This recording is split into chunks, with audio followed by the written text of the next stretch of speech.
Now this Omega for each specialty. I thought it said Omega Outreach, and it said for each. I'm all about the alpha. Now it was found on a black bag, and Crystal did give me some blackberries around the same time that my nuts had started shrinking and my fucking inguinal canal started hurting and my dick shrunk to a smaller than it's been since I was 10 years old. And there's what's that? The current taxi from Edmonton.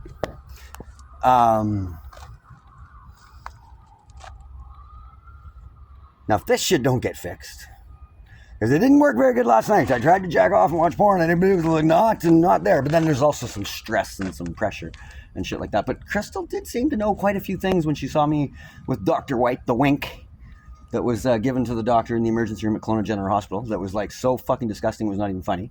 Then there was Barbara, who did the 2 pats on the shoulder.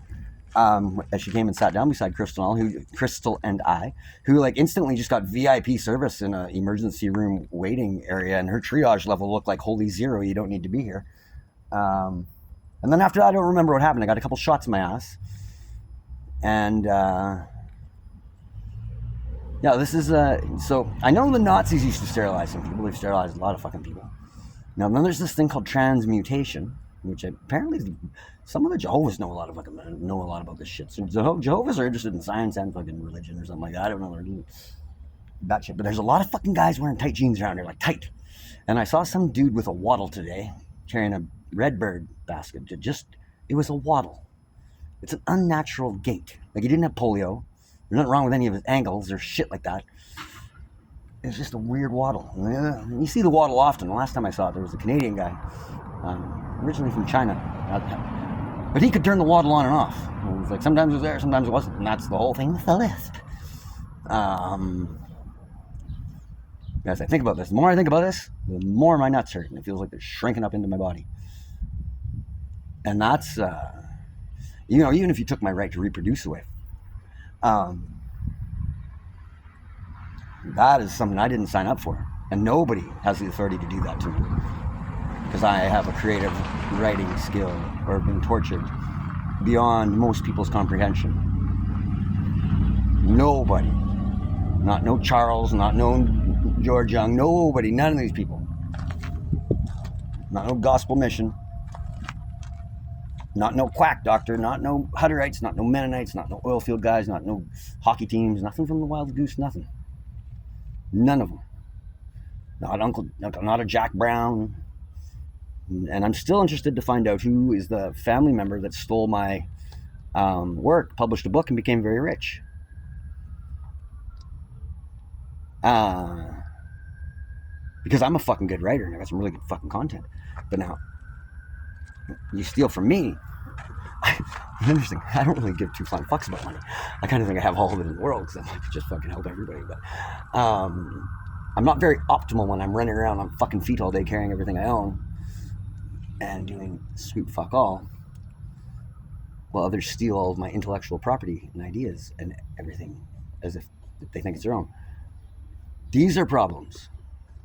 And so far the solution hasn't paid me back. So it's like, fine, I have to pay it back. And I love the attempts at framing me. The Italian race shoes beside the alarm clock right behind the cop shop last night, like really good frame. Same with the wooden matches that Crystal brought. Now, if you knew about this wooden match thing, why would they frame me like that? Well, because I wrote about this like design. It'd be great, if you were into action movies or something like that. This great model for like blowing up an entire street. And the only reason I know this works is I've seen it happen before or on the news in Taiwan when natural gas lines seeped underground for a while. And then something sparked, maybe it was electrical, who knows what it was, but it blew the whole street up. Like I'm talking cars looking like popcorn. And so if you want to take that into like a different practice, you could intentionally plan that. Maybe you're trying to blow a hole for a new sewer main or trying to do some community improvement. Or maybe you're making a plot for like a movie for some dude that's been tortured and fucking ridiculed and stolen from, abused, possibly illegally and involuntarily sterilized, possibly giving shit that would make him experience some forms of transmutation. illegally videotaped in sexual acts with a known participant, Crystal Ruby Manuel, used on a Roblox game to get funding because sex sells, it always has, always will. And then disseminated through, I think it's global. I think the Mr. Truman Show, I think it's a global thing. People profiting off of it. And I'm not. And then the other thing that we need to really, which you probably should focus on, so let's say focus on children. So, I'm sure you know there are angels. They need leadership, guidance, support. And a real man would provide all those things for them. Now, money, well, when people steal all of your ideas and everything, it's like, and they tell you, go grab a shovel and some work boots. It's like, yeah, that's what my fucking 20 years of university fucking prepared me best for. But I've probably worked more hours in my fucking life than anybody that works to the age of 65. And in the blue collar shit, shoveling and all that kind of stuff. But you got to focus on kids, right? So you're kids. Now, you're not supposed to rape them.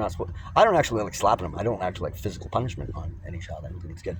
I don't like mental punishment on a child. I don't like love withdrawal on a child. Some of these psychological tortures and manipulations are extremely damaging to individuals, and that damage carries with them all the way into later life. Like, imagine you were raised in the social system, where you are adopted by somebody who's doing it for money or whatever. Maybe they're feel-good shit, but there's not that like connection, perhaps. So you want love, right? Kids want love, and they don't get love. So then what is the next thing? Well, the kids are like dogs. They're not. They're way different than dogs. But if you don't get love, the next thing you'll do is you want attention. So what do you do if you can't get love? Then you do get attention. Now, if you're normal, everybody is just normal. Nobody's really actually that much of an outlier. We're all just normal. So if you're not getting the attention, what do? You probably would start either doing shit, so getting in shit, breaking stuff, doing whatever. You could try and do the goody two-shoes thing and blow steam up a fucking person's ass all day long and see if that'll get you attention. Or else maybe you would lie, and then you gain this pathological lying kind of complex, which devalues yourself, and then that manifests into your relationships later on. So as you age, especially if you've been abused as a child, you might start to think that you're really the only thing you're there for is sex. And so if you're not getting attention, and if attention only comes when you give sex, then there's this connection there that thinks that's really all you're there for. Now, if you look at like the way human trafficking works and the way the grooming of this starts, so much longer than you'll ever imagine. But so if I was gonna run girls, escorts, hookers, prostitutes, one of my first target audiences, if I was only going to deal with the domestic market, would be those girls that were early adopted into the social system, where I knew they didn't have much love and they didn't have biological connection with parents. That'd be the first people I'd target. And how would I target them? Well, I would just kind of watch where they went to school, and then put them on a blind. You get them in a database, and you watch what their grades are. You watch what they wear. You watch if they're isolated or if they're introverts or extroverts, and you basically pitch. You'd start. You can easily coerce the dynamics that they experience with a little bit of forethought. And so you'd probably introduce them to drugs. That'd be a for sure thing. And then you'd introduce them to less guided relationships in youth. And then from there, that would probably introduce them to less socially acceptable or social norm pathway. If you think the normal pathway is like go to school, be a good kid, go to Cubs and play hockey, all that kind of stuff. So you can be on the fringe, the outside. So then you'd look at music, and you'd get them into the grunge or the punk or the alternative or like the scene that's kind of on the fringe. You keep them on the fringe. So on the fringe, and then from there you just keep kind of putting the drugs. You get them, you maybe rape them a few times, probably from a boyfriend or a parent or a caregiver or something like that. And then you ease that pain with drugs, more drugs, or just no attention. Like lack of attention. Make them feel like so they're no good for anything unless they're either buying their friends pops when they go for pop, or buying the beer if they're that, whatever. They're always the person that's buying, and if they're not buying, then everyone leaves them. This is a lot like family. Like when I used to make just about $1 million a year, I fucking hosted everybody. Family that I didn't even really like, but everybody came because I put on a good spread. And then, when I tried to do the right thing for my kids and my marriage, which I saw was failing, because I was a workaholic, I didn't have that full unconditional support from my ex-wife, and that was like the biggest thing. If you don't have unconditional support from your partner, then you don't have a partner. You got something that's not right. So anyway, you know what happens when you don't have money? Your family dries up. They don't, like in Canada, the fact that there are people, and I say kids, if you got living parents and your kids are on the street, you don't have family. You got pricks, cunts.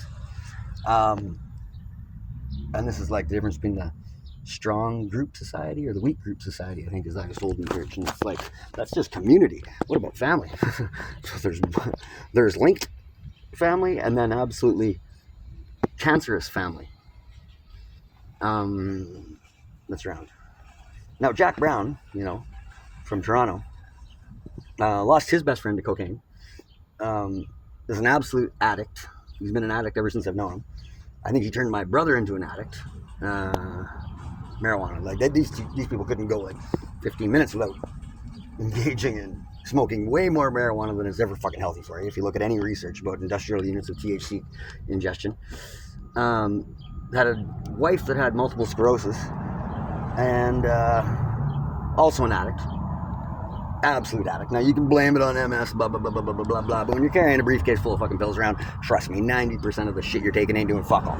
You're just addicted to the fucking blah, blah, blah, the high, right?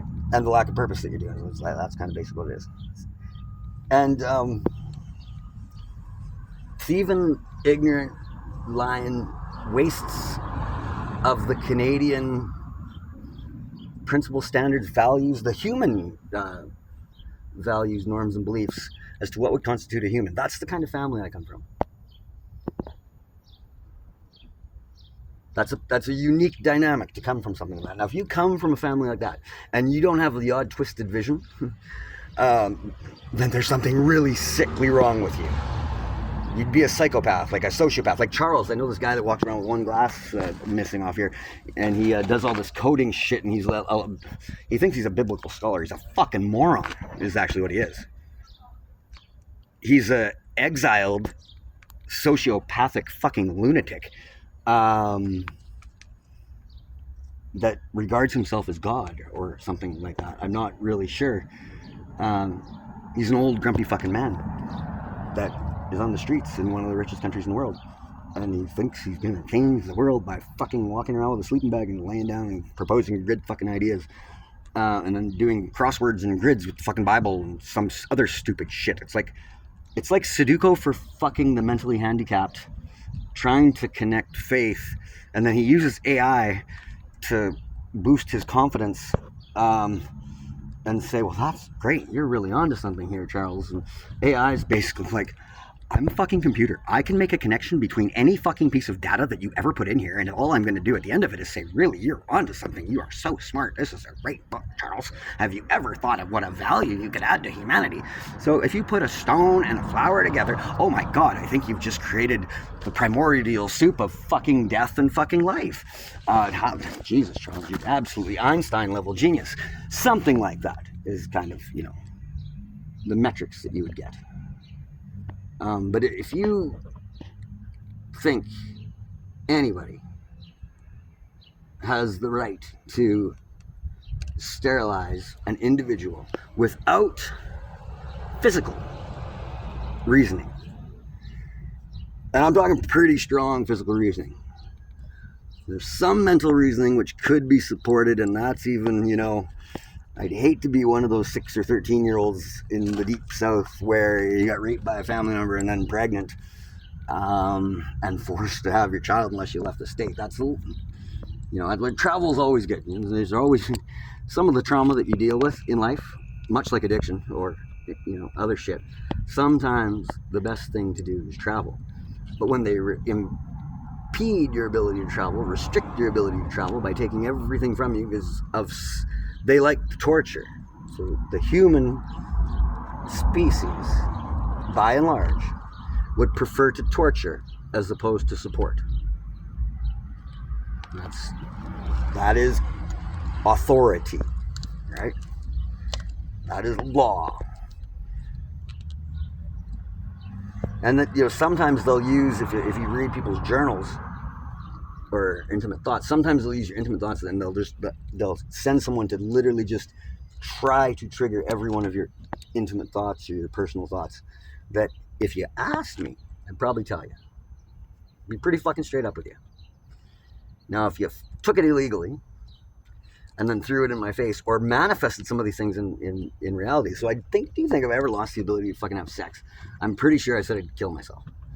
Now, I don't know what's going on with my nuts and balls right now, but it is quite fucking obvious that I've had something done to me. My testosterone levels are fine.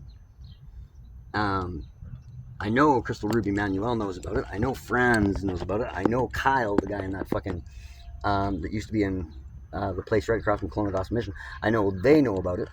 I have a very strong suspicion that Dr. White in the Kelowna General Hospital emergency room knows about it.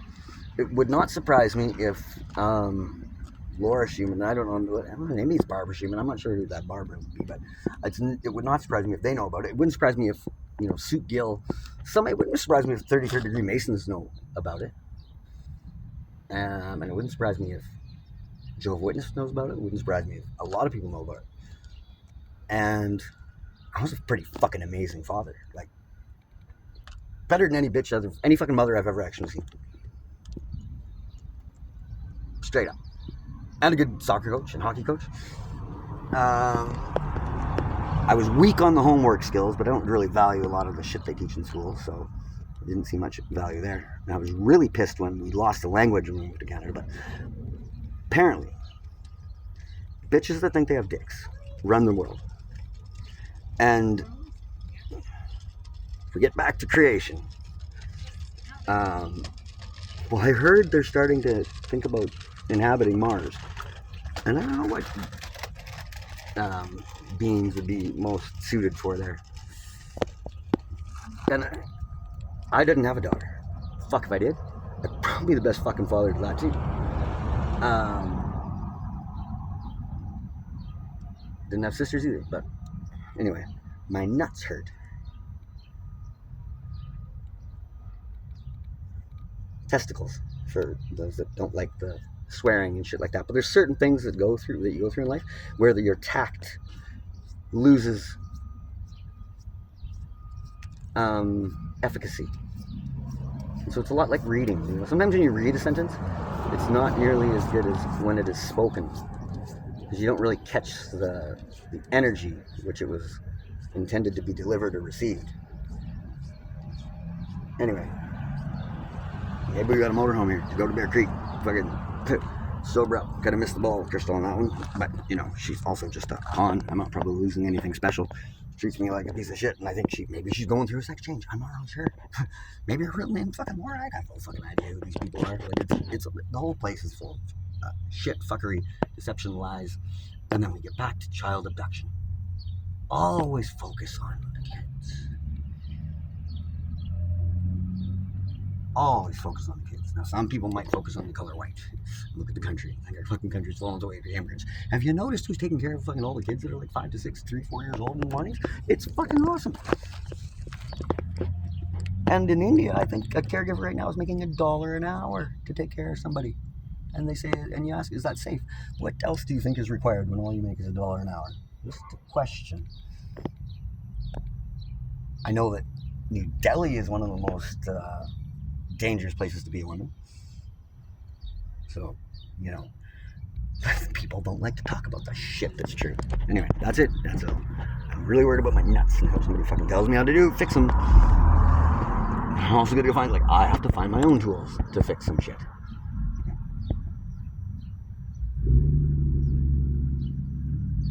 And I don't really like to have to fix shit.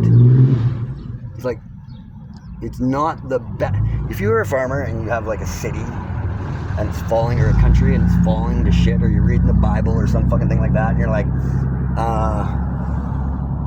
it got frost, or there's bugs or something like that. Like, there's a point where you try to save, but you've already put in like $117 or $127 into the ground. And if you see a dud coming on, your crop's a dud, it really sucks to cut it, row it, and burn it. Even though that's the only economic way to maybe survive the next 2 to 3 years, whatever it takes for you to rebound past that. It sucks to have to do that, but it's it is like it takes a smart individual and a very practical, controlled individual to do that. I just have to be in the camera all the time. Because who would want to frame me?